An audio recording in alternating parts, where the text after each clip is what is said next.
What's up, people? It's your boy Jatwan. I'm here today in Kerbal Space Program. Now, I've been thinking about journeying back to our favorite globe of water, which happens to be named Laythe. And mostly because I enjoy the water worlds and I wanted to build another floating base. It's a really cool place to adventure to, and it's fun to have boats over there, and I really wish we had multiplayer so I could enjoy this with other people, because DMP just is not cutting it for me at the moment. So, that being said, I really wish I could make a floating aircraft, floating aircraft carrier. I could make a big aircraft carrier and people could launch things and land on there. That would be freaking awesome, a modular aircraft carrier landing on freaking Laythe. Mind blown. Anyhow, what we're going to do now is, I'm going to show you, this is one thing I've been working on. This is called EXOSpray. I've been working on this craft so that I can deploy it to somewhere like Laythe. So let me show you real quick how it deploys. So it is using various mods. So this micro-ducted fan from USI Exploration Pack, it has a very low thrust and a very low electrical charge requirement. A lot of these parts from Infernal Robotics have been made as small as possible, therefore they have a really negligible amount of electrical charge required. And these here PB nukes are the foldable PB nukes. As you can see here, I forgot the mod it's from. I do apologize. I'm gonna have to look that up. And then because those give me 0.03 per unit. Did I get it right? Did I get it right? No, 0.3 per unit. So I'm using 3 of them, and those 3 should give me that 0.9. That's very close to our normal RTG, which gives us the 0.8 per second. So all this together gives me a craft that is using electrical charge for propulsion and balance, and it makes for a really stable watercraft. So let's show you how this thing folds and unfolds. So here you go. Here's the unfolding of the craft. And there you go. And this makes it really stable. I also need to go and do this, because I forgot to do this last time and turn off this. Otherwise, you get that little splash behind it each time, and that's a little annoying. I also had to extend the I had to put a robo tube that is from Infernal Robotics. I had to put that on there, elevate it up a bit, and then put the seat there. Reason being, because if I didn't do that, the seat kept coming off, because we're going to be going like 80 meters per second.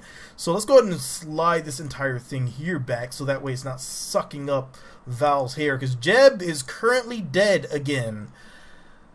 And I wanted to actually give her a little something to protect her hair, because she didn't have anything to protect her hair last time, and I'm pretty sure she was not overly thrilled at the fact that her hair was getting, it was going to possibly get tangled in there with everything else. So let's give her this. So let's go ahead and pull this up a bit, and then we can go and put our light, because, you know, there's one thing there's not a lot of, and that's properly sized lights. Everything's built way too big, so we're going to scale this light down a bit, and we're going to move it up. Up. Okay, and forward. So that's going to give us some lights that we can use. So when we fold everything out, those need to be reversed. Those need to be reversed. Okay. So now when we fold everything out, you'll see it's going to... Alright, so maybe those don't need to be reversed. Alright, let's fold that back. There we go. Alright, so I probably need to increase the speed on those, because I actually want them to stop right here. So let's check our angle real quick, and that is going to be angle of 58. So we'll give that we'll cap it at 60. And so when it comes out, it'll stop, boom, right there, and gives us that nice little lighting that's going to be illuminating our path ahead, and that should be just fine. I do need to rotate them up, because if you have them rotated that far down, it's just going to shine a lot on the ground, and it's going to be really ugly. So we should be good like this. That should be us right here.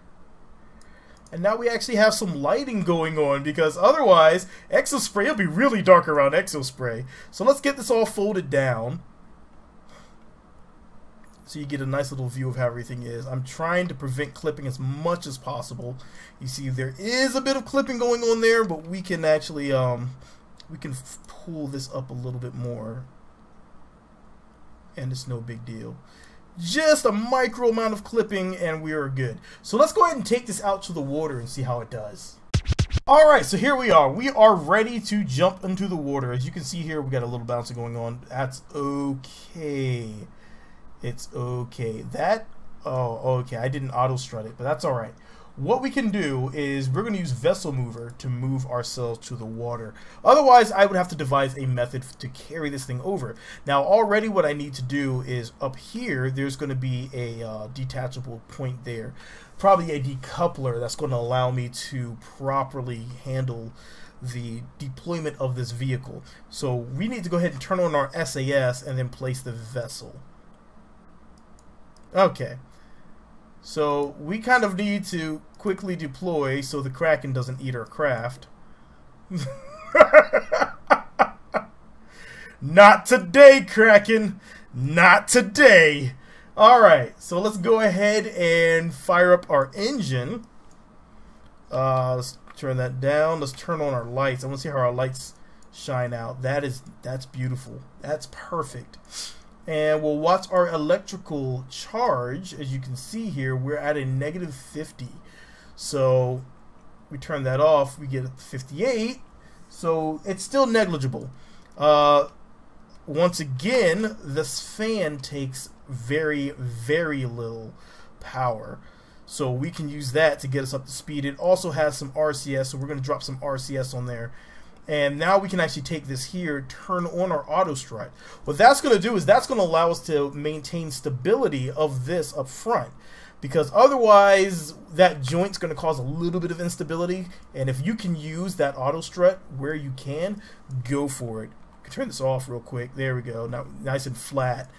Because these SAS, these inline reaction wheels, these things can overpower the size of this craft. As you can see, we are not even not even cranking out in the thousands. We are at 634 kilograms, so we are still really teeny, and this is absolutely fantastic for a little bitty craft, because you don't want to add a lot of weight to your craft. You kind of want to keep that as small as you can.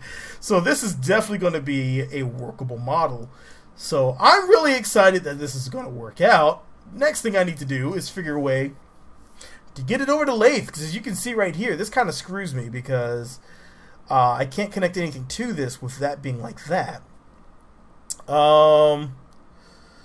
So I'd have to figure something else out. Maybe I can put a decoupler on here, and it'll just have to eat that additional weight, or however I do it.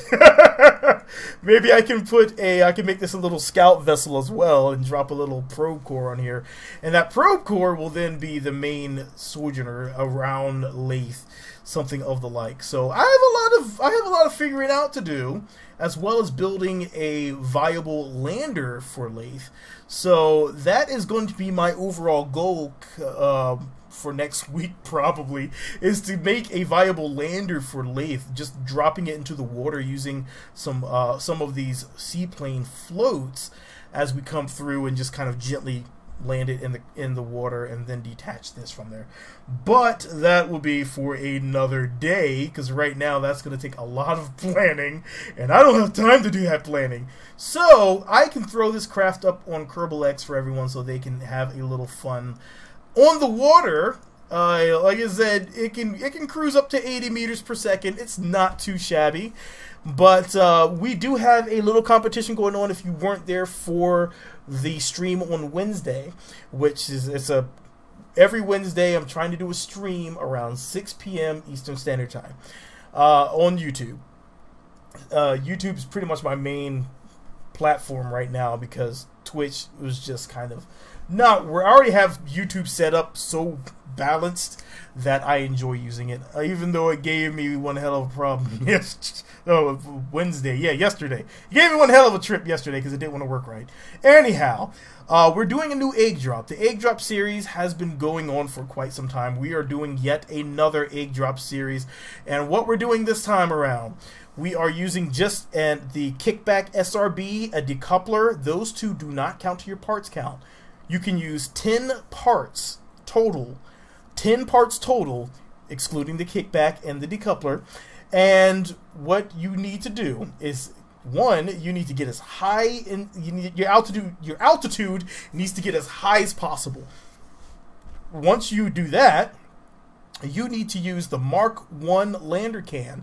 You need to make that Mark 1 lander can survive using only stock parts from the structural tab. So that is our challenge right now. You can't make any modifications to anything on there with the exception of the force percentage for the decoupler. So no, you can't adjust any of the thrust or fuel within your SRB. Sorry, it's just not the way it works this time around. So once again, that's the rules, is you need to get as high as you can. Your altitude needs to get don't get as high as you can. I mean, if it's legal, do whatever you want to do in your own state. It's not legal here yet, but you need to get your altitude as high as you can. You then need to make sure that your 10-part craft, once again excluding the kickback and the decoupler, those 10 parts survive. You're trying to have as many parts survive as possible. You want your Kerbal to survive, and you take those 10. That's 10 points. However many parts you destroy, that's minus that many points. So you want to have those parts survive. And then your altitude. So take that out, your part count and your altitude, add those together, that's your top score. So that's what you're shooting for. Once again, top altitude and as many parts survive as possible is your goal. So it should be interesting, it should be fun, and this should be, it's kind of difficult. You're trying not to replicate anyone else's design. I've been using a structural plate helicopter that worked really well for me. You're about to see that in a few seconds, and it was awesome. So I'm gonna go ahead and play that so you guys can see what I'm talking about, and hopefully you guys will drop your results in on my Reddit. It's EXOSpray program, and I will post that link. I will post that link in the description down below so you can drop in your videos. You can use, if you don't know how to record anything, use OBS Studio. It's really easy. If you have any trouble, let me know on my Reddit, and from there we can help you out, get it set up. It's really easy. I've helped out a lot of people doing that, so it's no problem at all. But yes, definitely go record your best egg drop, and we'll take the winners and we'll compile them together. We're gonna take the top winners, top 3, top 5. I like 5. 5 is a good number. Take our top 5, and we'll see what those top 5 did and how well they designed their craft. For now, I will catch you guys in the next video. Watch my egg drop and see what you can do. I'm out of here. Peace. Peace after the egg drop. I'll be back. But no, I mean the video. Anyhow. Alright, jump cut!